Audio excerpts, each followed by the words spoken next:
Now, I've seen a fair share of contraptions in my day.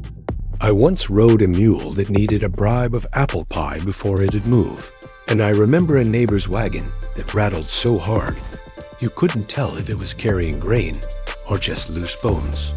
But none of those trials, none, I tell you, prepared me for the day I inherited Mirza's so-called gift. Mirza and I were sitting on the veranda one evening, watching the sun give up its daily fight and sink behind the rooftops. With friends like him, you don't need much conversation. A nod here, a grunt there, and the world keeps spinning. But silence is a dangerous thing.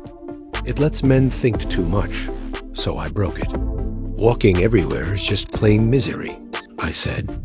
By the time I get where I'm going, my legs are ready to write their last will and testament. Mirza gave me one of those looks, the kind where a man pretends he's about to reveal a great secret of the universe, but usually just hands you trouble. Walking, he said, is not walking. It is proof that the world is turned against you. Every step you take, you fight with nature, humanity, and your own 2 feet. Now, I thought I had a flair for the dramatic, but beside Mirza, I looked like a schoolboy reciting multiplication tables. And do you know what else? He leaned in. The saddest creature alive is the man who walks. No respect, no comfort, no hope. Nothing but dust, sweat, and sore heels. I tried to laugh it off. Well, I don't mind walking. I've made my peace with it. Peace? He barked. Brother, you haven't made peace, you've surrendered. And just when I thought he was finished, he lowered his voice and said, I'm buying a car. Now, mind you, this was the same man who borrowed matches from me 2 nights earlier. A car.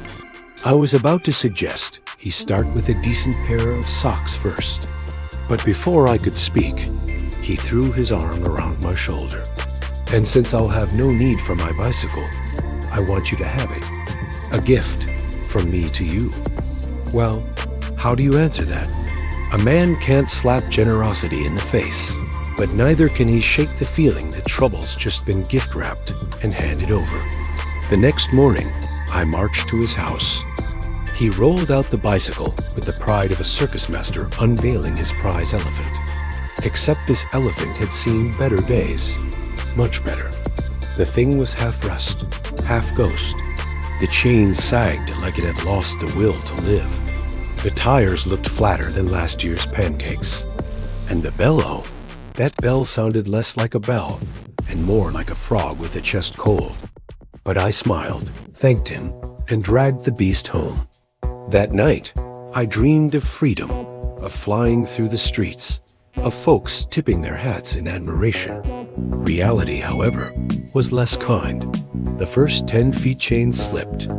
The next 20 feet tilted backward. So far, I nearly saw heaven.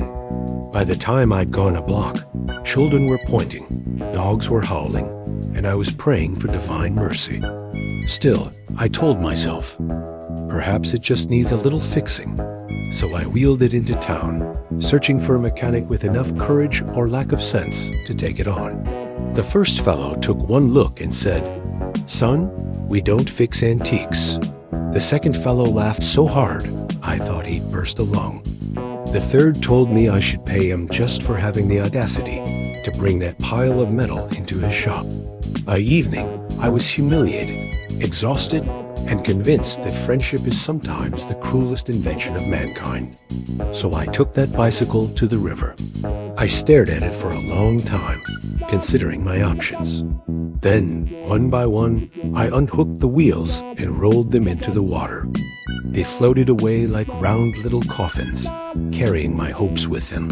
The frame, I leaned against a tree, figuring maybe the next poor soul could discover it and learn the same lesson I had, though I prayed mercy on whoever that might be.